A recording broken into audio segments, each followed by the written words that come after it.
Alright, welcome back to the Supercoach Nuff channel. In this video we're going to preview round 25 of the 2024 NRL Fantasy season. I guess starting with the trade-ins and trade-outs for those lucky ducks amongst us that still have trades left over. Haven't gone and burnt them all like myself. So I guess more for the masses than myself, but just having a look through. The most popular trade-in this week is DCE. And I think given the format of fantasy where, DC does get credit for things like kick meters and the like, I probably would have him as the number one trading option in the halves. Obviously in Supercoach there's been a bit more debate about the likes of Jerome Hughes, Sam Walker, even Jerome Luai. But Cherry Evans has that, built-in base by being the dominant man there at Manly. And potentially the upside of try assists and even tries for himself does make it nice. Obviously, the draw gets harder after this week, but he still has that built-in base which we like. So I think he's the obvious like-for-like replacement for Cleary, and particularly if you're looking for a head-to-head victory in your leagues this weekend.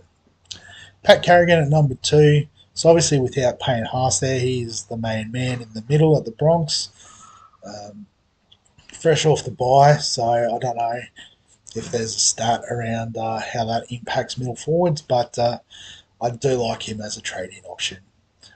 Jerome Hughes at number 3 doesn't have, he has like the sort of middling draw where it's not easy but it's not hard. A big risk of getting rested given the Storm are a few points clear at the top. So you may be looking to find cover for him next week potentially. Is the only downside with Hughes, but a solid hand in the halves.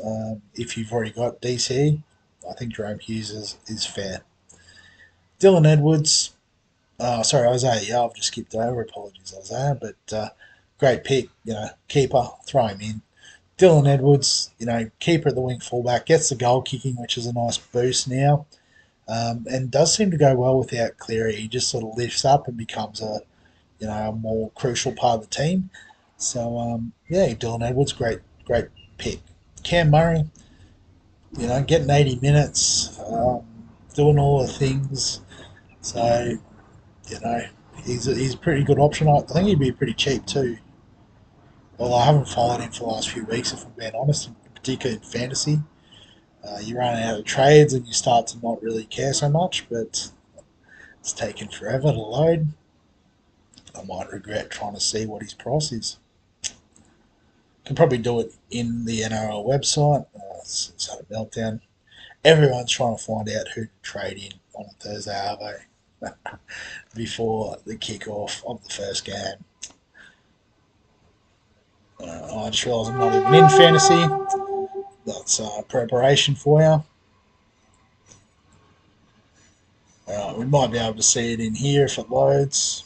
Maybe it's my internet. Maybe I'm talking to myself. The computer's just having a meltdown. Oh, there we go. Got there eventually. So, Murray. So under 700k, good value. Don't mind that. What is it? Is it the homepage? There we go. Just refresh the homepage. Matt Burton, I guess a bit of a point of difference in the halves. I don't know if he's the most fantasy relevant guy, but do love me a bit of Matt Burton, so there's a little bit of man crush bias there. I just think there's a couple of better options. DC, Hughes, even like I've still got I think Fogarty and Trindle. My halves just to preview that this week. I do like both of them. Dominant playmakers. Fogarty's got a tough one against Penrith to be fair, but Trindle against the Dragons could be a real smoky. Zach Lomax, keeper in the centres, makes sense. Damien Cook, haven't followed his fantasy stats, but his super coach has been pretty good. So, based on that, be happy to have him in my hooker slot. Teddy Turbo, if you haven't got them, bring him in. Joey Manu could go big this week against the Gold Coast. They do have a couple of nice fixtures afterwards as well, the Roosters. So I don't mind bringing in the Roosters guys at this time of year. Max Plath, he's just been cranking out work. Um, so yeah, you could bring him in comfortably. Dave Fafita, sort of keeper in the edge, so could bring him in. Kiraz, love me a bit of Kiraz, bring him in and lock him away. On the who's not list, Nathan Cleary is pretty obvious. Been him. Ethan Strange is out this week. I think if you're upgrading, you can definitely chop him. Kayla Ero's back, so I wouldn't be trading him out. I think he's a viable playing option if you've got him. Um, so keep Ero. Josh Curran, I guess if you're upgrading to one of the keepers that were listed here, Carrigan, Yo, Murray, one of the Warriors boys, even with their Sean Johnson Stadium appearance this week, you okay, fair, but I think he'll do a job. So if you got him on your bench, I'd just leave him. Reece Walsh is injured, you can chop him. Scott Drinkwater obviously on the bye this week, so I think you cut him. Reuben Cotter, yeah, I think he can go too. Connor Watson out this week. Um, if you can cover him in the middle or at hooker, wherever you've got him, I think you hold. But if you need to trade him out, that's fine. Excuse me. Finer's another one who's probably done his job for us. He's got the buy 2 weeks time or next week. Yeah, buy next week, round 26. I was thinking the Broncos had the buy next week, but that was the last week. um, yeah, so I guess Finer's done his job. He can go. Robson, I guess if you're going to a Cook or even Harry Grant, although Grant's a bit riskier with the rest sort of coming up. Um, yeah, you could trade out Robson, but if you can hold him and cover him this week, I think he's a good one for the last 2 weeks. Tommy Chalero out injured, he can go. Ryan Madison, haven't followed him too closely, but he can go. Brendan Hands can go. I don't want him in my team. Harris DeVita's sort of out of the squad now, so he can go. And Dream Buller out for the rest of the year, so he can also be removed from your teams. Wrong one. So obviously not too much to do with my team. I was lucky to get 19 named this week, although I think Fine's playing off the bench, so that's not ideal. So I've just gone with this lineup. Basically, Hands will be the emergency if anyone is laid out. And then I've just gone captaincy on Yo, pretty boring, but pretty straight bat. VC on Turbo, be nice if he goes off. But probably have a look at the league matchups this week is more appropriate. Fixtures. So preliminary finals time, and in the first one we've got Big Keith against Helen Keller's optometrist. Just have a bit of a look at their teams. So it looks like needing a bit of cover for Connor Watson this week, um, but I guess having to cover Cleary as well. So again, not too sure what the deal is with trades for these guys. I think you can analyse teams in the. Maybe we have a go at this and see. It might tell us. So if we go big K3. So Big Keith ranked 3,000th. Nice one, Big Keith. Oh, here we go. We might get to see some real insight here. Oh, trades used 40. We only got 40 trades, didn't we? Was it 44? I can't remember. Might be 44, so I might have a few up the sleeve for this week, which is pretty handy. So pretty sure, yeah, that's the team there. I haven't actually played around with this tool much, but the original squad's only Brian Tyro left from the start of the year. That's brilliant. Love to see it. Oh, the big Canadian. What's happened there? It's giving me the wrong one.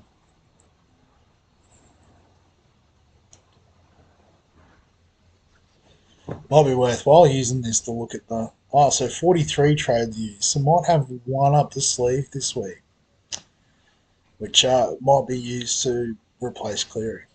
So 3,000th overall, so killing it. Um, and then, was it, I don't know, is that how you spell Helen?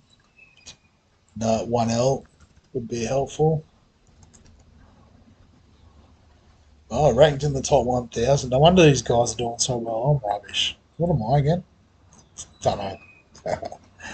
So used all trades. So good to know. So Big Keith might have the advantage here, being able to fix up on Cleary, but both got pretty deep squads too, which is nice.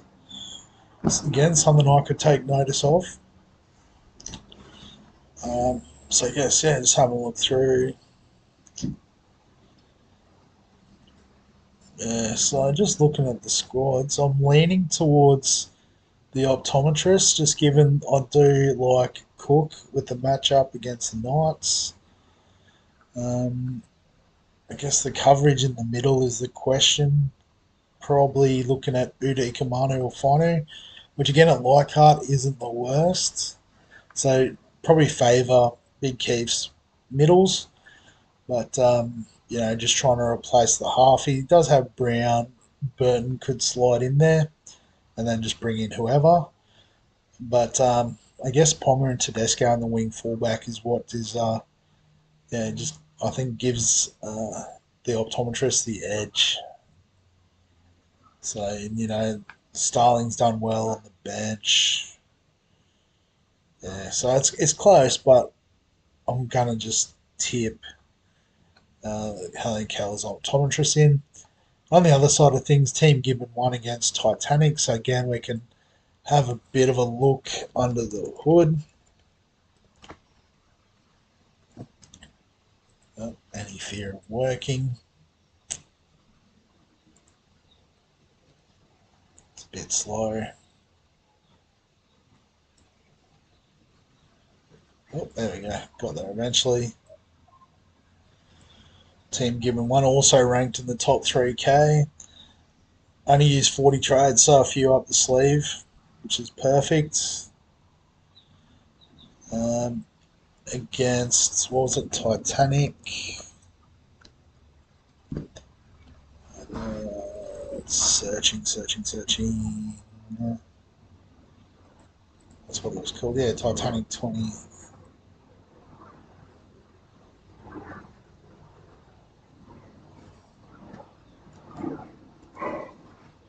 Search the full name, maybe. Oh, there we go. So I also only used 40 trades, so could be some good trading this week. So Madison's just not named in the team. There you go. Connor Watson out, but Cleary out. Drinkwater on the bye. So definitely probably a couple of trades getting used this week, I'd imagine.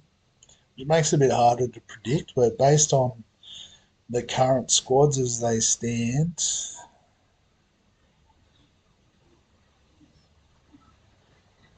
well, I think again I'm leaning towards the Travojevic tonight against the Tigers. Yeah, so I think I'm going to give that one to Paul, Team Gibbon, to push on through to the GF. Um, but yeah, very interesting to see how the teams are going with that tool. Something like that would be cool on Super Coach. I don't know if there's one that exists. Let me know. But yeah, just seeing the trades is the big one. Trying to work out what moves your opposition's got is the hardest bit of the finals. But hopefully provided some insights there for those boys. Um, yeah, in terms of the team, that's it. I don't know what else you want me to say. I can't make any moves. I think it's fairly obvious from the players that are available. So might just wrap the video up there. As always, if you've got any questions, comments, thoughts, feel free to add them below this video. If you're like me and you're out of trades looking for something to do, we do have the NFL Sports Deck Dream Team, which is currently filling up pretty well. Going to get rid of that. That's popped up on my screen. Yeah, feel free to join in on that in Sports Deck. The link will be in the description. Give us a like, obviously, if you're still enjoying the NRL Fantasy content. I know I've been a bit slack with it, but like I said, you run out of trades, you lose a little bit of interest. Subscribe, though, for all the fantasy sports content on the channel. And other than that, we'll catch you in the next one.